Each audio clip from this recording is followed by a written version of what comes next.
Hello students, आज के lecture में हम डिस्कशन करने वाले हैं electric potential due to dipole. Last lecture में हमने पोटेंशियल और उसकी इक्वेशन डिराइव की थी। इस लेक्चर में हम डाइपोल के थ्रू किसी पॉइंट P पे मिलने वाले रिजल्टेंट पोटेंशियल के इक्वेशन फॉर्म करेंगे। तो सबसे पहले हमारे पास फिगर है, हमारे पास यहाँ पे डाइपोल है, प्लस Q और माइनस Q चार्जेस। ओरिजिन यहाँ पे हमारा O है, जहाँ से हमारा जो टोटल 2a जितना डाइपोल का डिस्टेंस है वो डिवाइड हो रहा है। Okay, point P plus Q charges से R1 जितना डिस्टेंस पे है और माइनस Q चार्जेस से R2 डिस्टेंस पे है। ओरिजिन से पॉइंट P के बीच का डिस्टेंस है R और उसके साथ यहाँ पे एंगल जो फॉर्म हो रहा है वो है थीटा। तो पॉइंट P पे जो टोटल पोटेंशियल हमें फाइंड आउट करना है वो प्लस Q चार्ज और माइनस Q चार्जेस की वजह से टोटल इलेक्ट्रिक पोटेंशियल होगा। तो स्टार्ट करते हैं कैलकुलेशन करना। तो सबसे पहले पॉजिटिव Q चार्जेस के लिए जो हमें पोटेंशियल मिलता है वो लिखते हैं। The potential due to the charge plus Q at a point P is, we have an equation that is V is equals to K Q1 upon R1. This is our equation number 1. Okay, next ये हमारा positive से मिलने वाला equation हो गया Q1, और यहाँ पे Q1 की वैल्यू सेम है तो हम Q नहीं लिख, Q1 हटा सकते हैं, सिर्फ KQ by R1 लिख सकते हैं। Okay, now the potential due to the charge minus Q at point P is given by, it is V2 is equals to K, यहाँ पे हमारा चार्ज माइनस Q होगा अपॉन डिस्टेंस R2। सो हमारा V2 का equation जो है वो होगा V2 is equals to minus K Q upon R2, equation number 2। So potential जो पॉइंट P पे पॉजिटिव की वजह से मिल रहा है वो है V1 और नेगेटिव चार्जेस की मदद से जो मिल रहा है वो है V2। तो पॉइंट P पे जो टोटल रिजल्टेंट हमारा पोटेंशियल होगा वो इन दोनों का सम अप होगा। तो उसके बारे में लिखते हैं।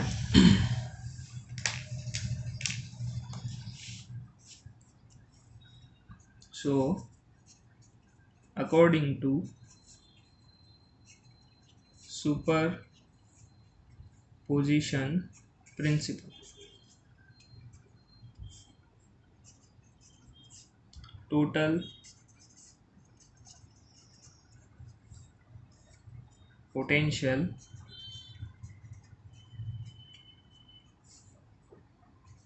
at point P is V is equals to V1 plus V2।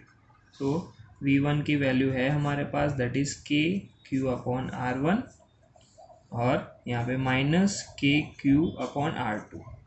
सो हमारी इक्वेशन में K Q कॉमन हो जाएगा तो अंदर बचेगा 1 upon R1 minus 1 upon R2। सो जो रिजल्टेंट है वो हमें ये मिलेगा इक्वेशन नंबर 3। ओके, ये हमारा इक्वेशन 3 है। वैसे ये हमारा फाइनल आंसर नहीं है, लेकिन इस इक्वेशन में 1 अपॉन R1 और 1 अपॉन R2 की वैल्यू हमें प्लेस करनी पड़ेगी। वो प्लेस करने के बाद हमारा फाइनल आंसर रेडी होगा। तो 1 अपॉन R1 और 1 अपॉन R2 फाइंड आउट करने के लिए हमें कुछ फिगर्स के थ्रू एजम्पशन करने होंगे। जैसे कि हमें फाइंड आउट करना है R1 और R2 के बीच का डिफरेंस क्या है बेसिकली इनवर्स में। तो उसके लिए हम सबसे पहले यहाँ पे परपेंडिकुलर एज्यूम करेंगे जिसे हमें N नाम दिया है, पॉइंट N।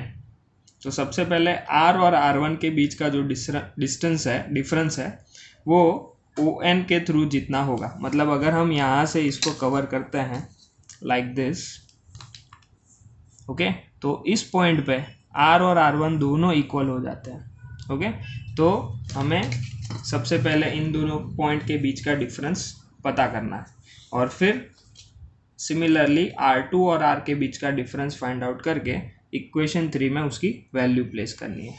ओके, तो स्टार्ट करते हैं। Now draw the QN perpendicular to OP, जो हमने ड्रॉ किया फ्रॉम द फिगर, और फ्रॉम द फिगर अगर हम फाइंड आउट करेंगे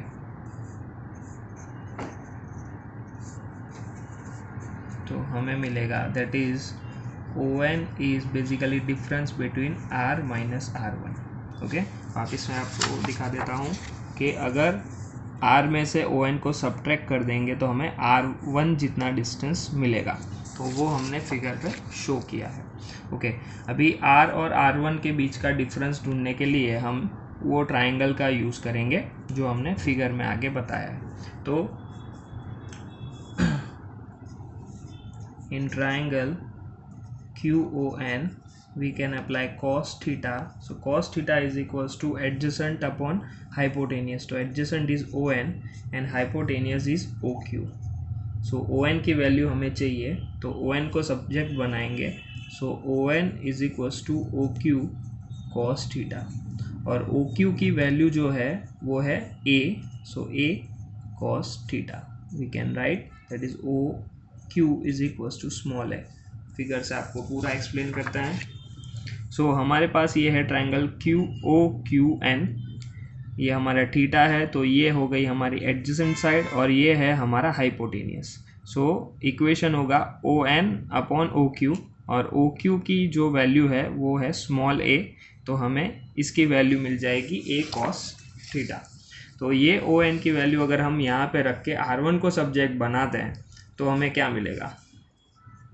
सो ON की जगह पे ये रखते हैं। So A cos theta is equals to R minus R1, तो R1 को सब्जेक्ट बनाते हैं तो फिर R1 is equals to R minus A cos theta, ये हमारा इक्वेशन होगा। नाउ इसमें से हम R को कॉमन लेंगे तो हमें मिलेगा R1 is equals to R, यहाँ पे 1 माइनस A cos थीटा, यहाँ पे R है नहीं तो R मल्टीप्लाई एंड डिवाइड करेंगे तो यहाँ पे R बचेगा। नाउ अब दोनों ही ओर स्क्वायर करना है और सिंप्लीफाई करना है, तो squaring on the both sides. So R1 square is equals to R square into the bracket 1 minus A cos theta upon R square.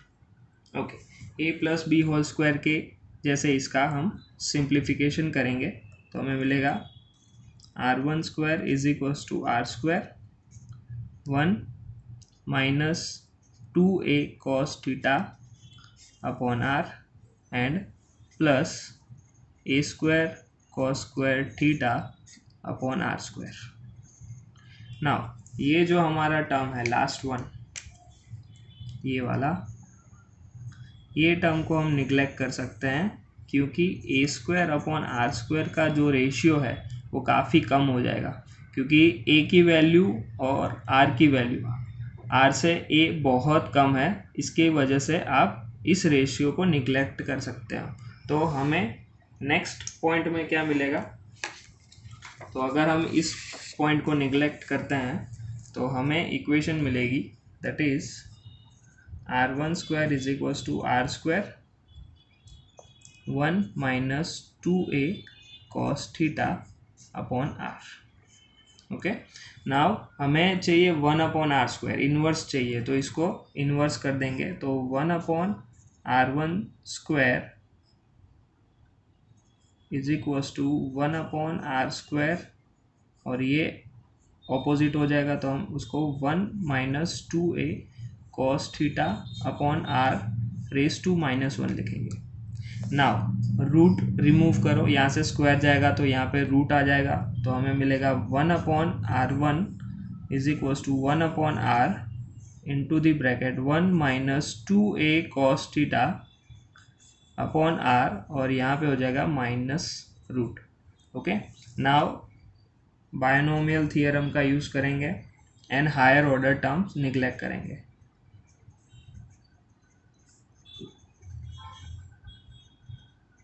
And neglecting higher order terms,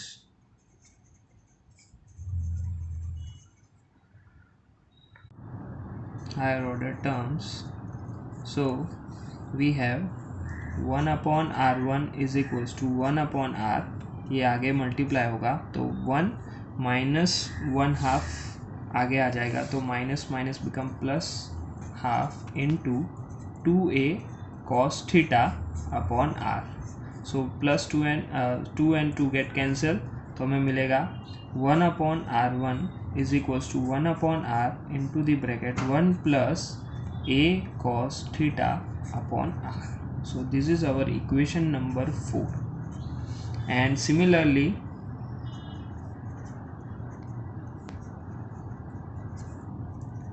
we can calculate that 1 upon r2 is equals to 1 upon r1 minus a cos theta upon r. By same method you can derive this equation 5 also. So equation 4 and 5 हमारे पास ready है, उसको हम equation 3 में place करेंगे और simplify करके v को find out करेंगे। सो यूजिंग दिस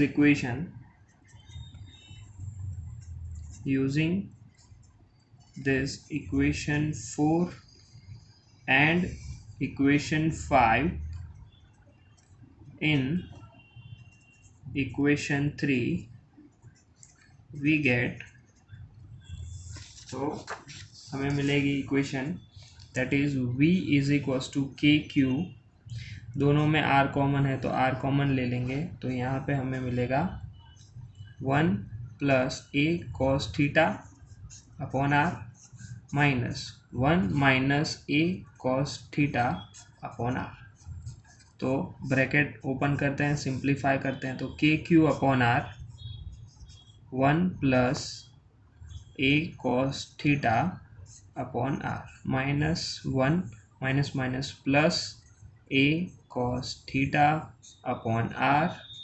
तो ये हमारा bracket plus 1 minus 1 cancel out, ये दोनों का सम अप हो जाएगा, तो के क्यू अपॉन r इंटू दी ब्रैकेट ये a cos theta plus a cos theta base same है तो ये हो जाएगा 2a cos theta upon r। Okay, multiply करते हैं इक्वेशन को बाहर इक्वेशन के साथ और थोड़ा सा रीअरेंज करते हैं, तो हमें मिलेगा 2aq के cos थीटा और नीचे हो जाएगा r स्क्वायर। ओके, 2aq जो है वो हमारा p होता है, तो p cos theta upon r square. So यहाँ पे हम लिखेंगे because 2aq is equals to p, that is our dipole moment.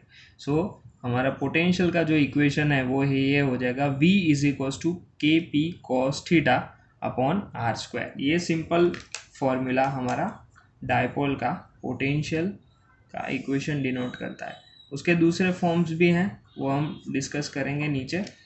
तो दूसरा इक्वेशन है कि अगर हम इसको यूनिट वेक्टर के साथ का प्रोडक्ट शो करें तो v इज इक्वल्स टू हमें मिलेगा K p dot r cap upon r square. तो ये हमें मिल जाएगा vector product because p dot r cap is equals to p cos theta होता है।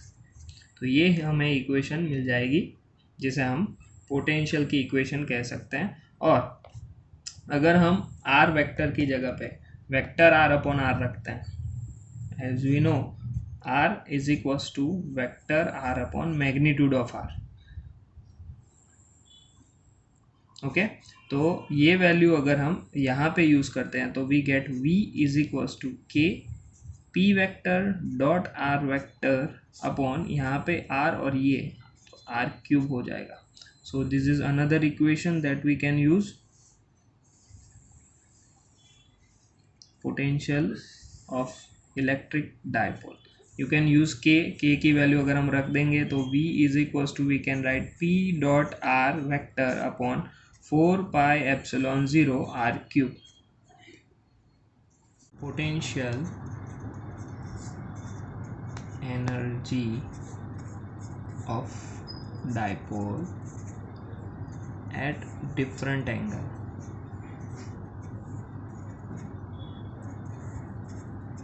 ओके, एंगल के हिसाब से जो पोटेंशियल एनर्जी ऑफ डाइपोल है वो किस तरह से चेंज होती है वो हमें देखना है। तो सबसे पहला फर्स्ट केस जो है वो है हमारा theta is equals to 0 degree. तो theta is equals to 0 degree होगा तो हमारा इक्वेशन जो है v is equals to K P cos 0 हो जाएगा अपॉन आर स्क्वायर। ओके, तो ये आर स्क्वायर हम लेंगे तो कॉस 0 1 हो जाएगा, तो v इज इक्वल्स टू हमें मिलेगा K P upon R square. Okay, तो थीटा इज इक्वल्स टू 0 यानी, और हम पाई भी ले सकते हैं, तो थीटा 0 एंड पाई दोनों केसेस जो है वो एक्सिस पॉइंट हो गए। जैसे हमने फर्स्ट चैप्टर में दो डाइपोल के दो डिफरेंट केसेस के लिए इलेक्ट्रिक फील्ड फाइंड आउट किया था, एक्सिस पॉइंट्स और इक्वेटर के लिए। तो अगर 0 रखेंगे तो इसका मतलब क्या होगा, अगर हमारे पास ये डाइपोल है, राइट, देखो, तो डाइपोल के कनेक्ट करने वाले जो पॉइंट्स होते हैं, मतलब ये डॉटेड लाइन है, ये उसके एक्सिस कंसीडर होती है। तो या तो हमारा जो कोई पॉइंट है वो इस साइड हो सकता है या फिर इस साइड हो। अगर वो इस साइड पे है तो यहाँ पे उसका एंगल हो जाएगा 0, क्योंकि डाइपोल इसी डायरेक्शन में। तो यहाँ पे हो जाएगा थीटा इज इक्वल टू 0। ये प्लस क्यू और माइनस क्यू आपको अच्छे से देखना पड़ेगा, ओके, ध्यान में रखना। तो अगर यहाँ पे प्लस क्यू है माइनस क्यू है तो यहाँ से यहाँ का जो एंगल है वो थीटा इज इक्वल टू 0 हो जाएगा। लेकिन अगर पॉइंट यहाँ पे है तो अगर हम यहाँ से यहाँ का एंगल लेंगे तो वो 180 डिग्री होगा। इन दोनों ही केस में 0 और पाई दोनों ही केसेस में वो एक्सिस पॉइंट कंसीडर होते हैं। तो 0 के लिए हमें के पी अपॉन आर स्क्वायर मिलेगा, लेकिन अगर हम theta is equals to pi या 180 डिग्री लेते हैं तो हमें v इज इक्वल्स टू मिलेगा minus K P upon R square. Okay, क्योंकि 180 कॉस 180 जो है वो -1 हो जाता है। इसकी वजह से हम लिख सकते हैं potential at point on its axis combinedly as v is equals to plus or minus kp upon r square. Okay, now second case जो है, सेकेंड केस में थीटा इज इक्वल्स टू या तो 90 डिग्री हो सकता है या तो 270 डिग्री, जिसे हम इक्वेटर कहते हैं। इक्वेटर पॉइंट मतलब अगर हमारी ये डाइपोल है इस तरह से, तो या तो पॉइंट ऊपर होगा या फिर नीचे होगा, तो ये उसका इक्वेटोरियल पॉइंट हो गया। तो यहाँ पे अगर हम लेंगे तो 90 डिग्री होगा, और अगर यहाँ पे लेंगे तो -90 या फिर एक्स एक्सिस से कंसीडर करेंगे तो 270 डिग्री होगा। तो इस केस में अगर हम लिखते हैं तो v इज इक्वल्स टू हमें मिलेगा K P cos 90 upon R square, और कॉस 90 और कॉस 270 हो जाता है 0। तो इस केस में हमें पोटेंशियल नहीं मिलेगा। Friends, our next topic is electric potential at a point due to a system of n charges. अगर हमारे पास n number of charges हैं तो उससे किसी एक पॉइंट पे जो रिजल्टेंट इलेक्ट्रिक पोटेंशियल मिलता है उसकी इक्वेशन क्या हो सकती है वो हम डिराइव करेंगे। तो इससे सबसे पहले हमें कंसीडर करना पड़ेगा, consider a system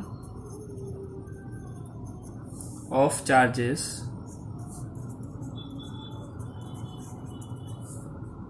q1 q2 q3 up to qn with their position vector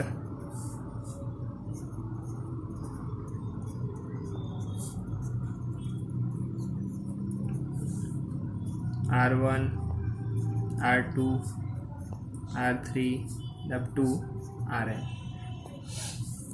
Okay, now we draw a figure regarding this.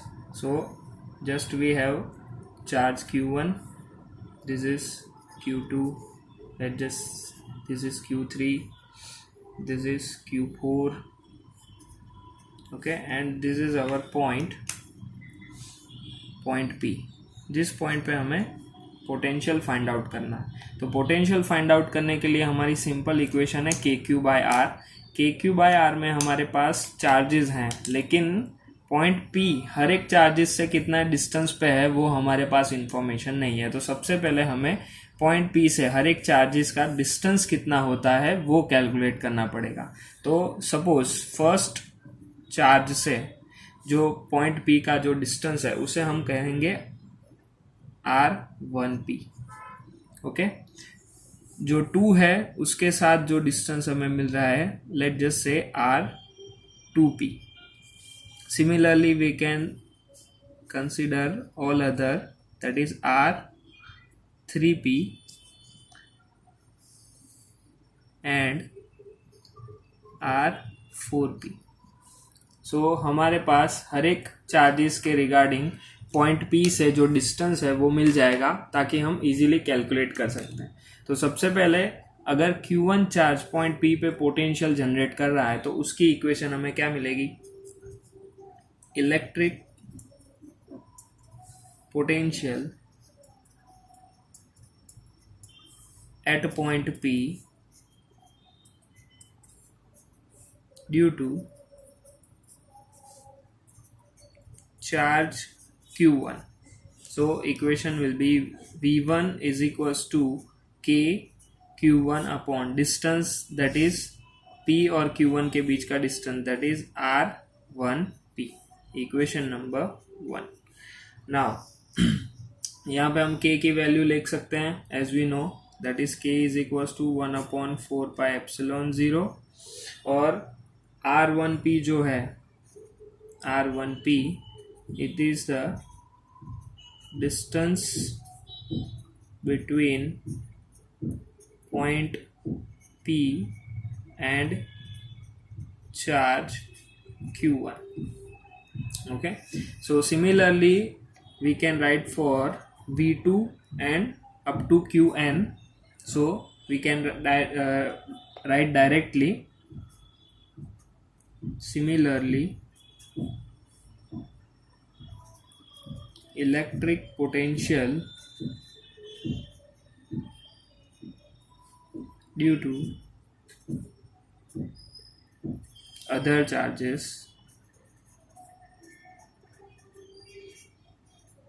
so V2 is equals to, we can write K Q2 upon R2P, V3 is equals to K Q3 upon R3P, and same we can write for Vn, that is Vn is equals to K Qn upon Rnp. Okay, so total resultant equation के लिए हमें इन सब का total करना पड़ेगा। So total potential on point P,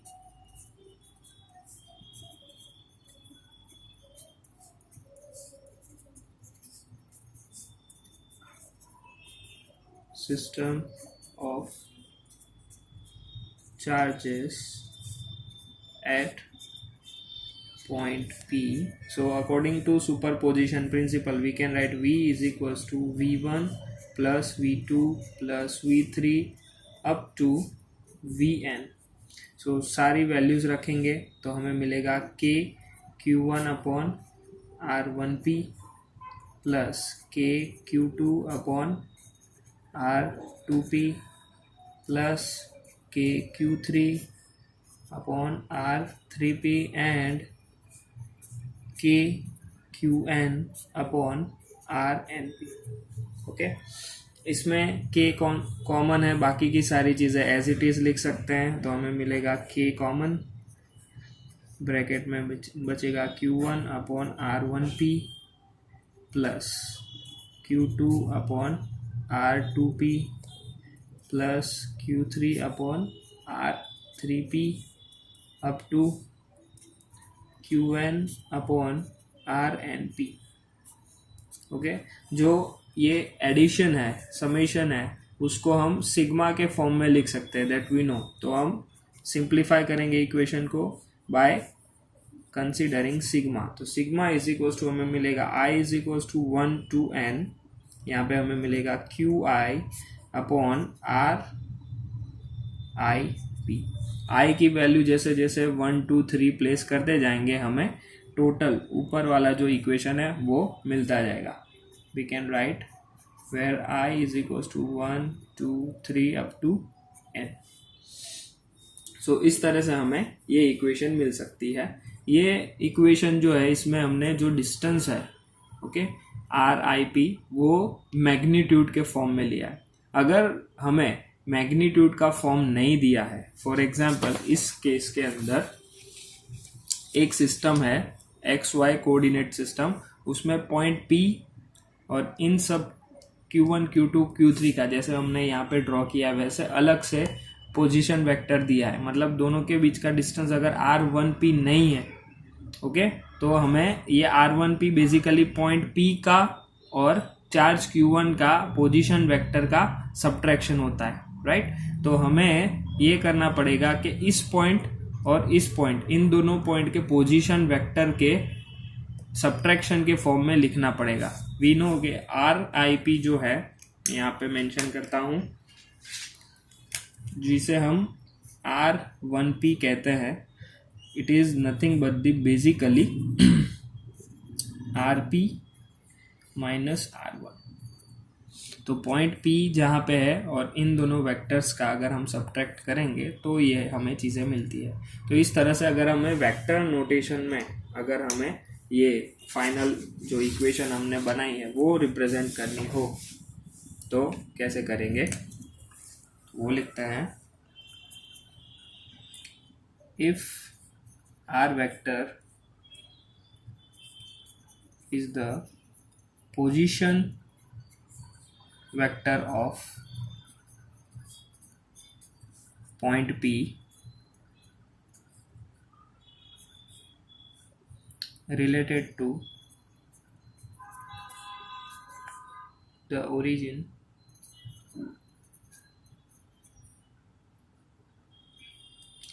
point okay and other vectors represented as R1 R2 R3 and up to Rn। so हमारा ये जो इक्वेशन है ये इक्वेशन हम राइट कर सकते हैं as v is equals to small k sigma i is equals to 1 to n, यहाँ पे हमें मिलेगा क्यू आई अपॉन छोटा सा चेंज होगा, यहाँ पे हमें मिलेगा वेक्टर r माइनस आर आई ओके। तो यहाँ पे हमें ये वैल्यू मिल जाएगी where you can write I is equals to 1 2 3 and so on up to n। so students our another topic is electric potential due to charge distribution। First chapter में हमने 3 type के charge distribution देखे थे जिससे हमारी electric field की calculation काफ़ी easy हो गई थी। That is linear charge distribution, surface charge distribution and volume charge distribution. उसी डिस्ट्रीब्यूशन का यूज़ करके हमें किसी पॉइंट पे अगर पोटेंशियल फाइंड आउट करना है तो वो किस तरह से फाइंड आउट करेंगे और उसकी क्या इक्वेशन होगी वो हम इस टॉपिक में डिस्कस करेंगे। तो सबसे पहला जो हमारा डिस्ट्रीब्यूशन है that is linear charge distribution.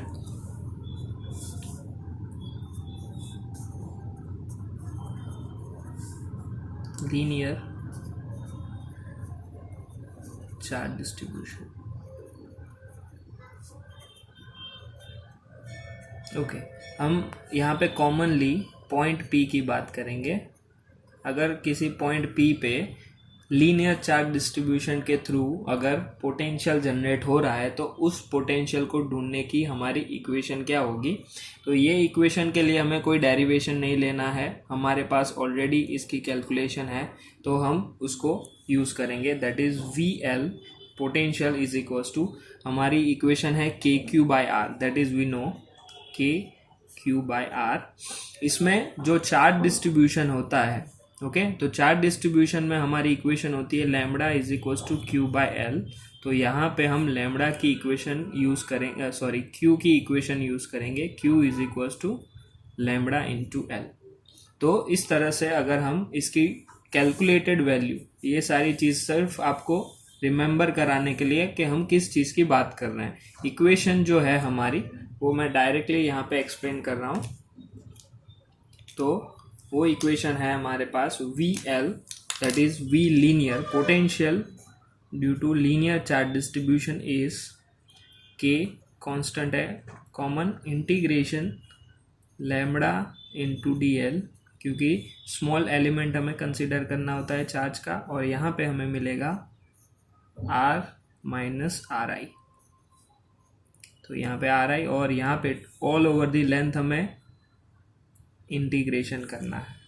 सो ये पॉइंट P का पोजीशन वेक्टर, और ये जिस चार्ज के थ्रू आप पोटेंशियल को कैलकुलेट करना चाहते हो, मतलब Q1 है तो R1, Q2 है तो R2, Q3 है तो R3।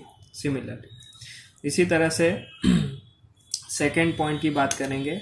सेकेंड है हमारा सरफेस। ओके,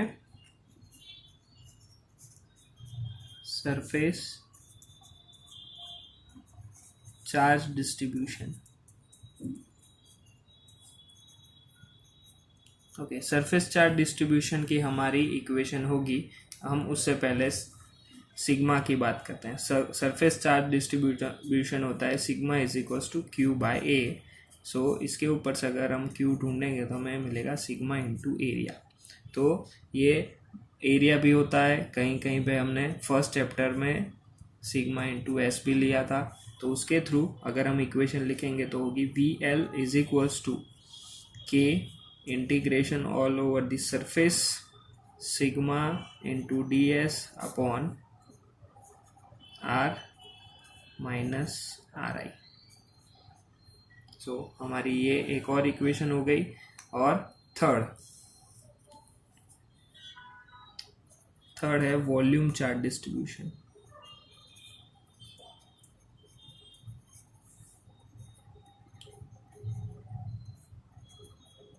तो वॉल्यूम चार्ज डिस्ट्रीब्यूशन में हमें पता है, हम लेते हैं rho is equals to Q by V. तो उसके ऊपर से क्यू होगा रो इंटू वी।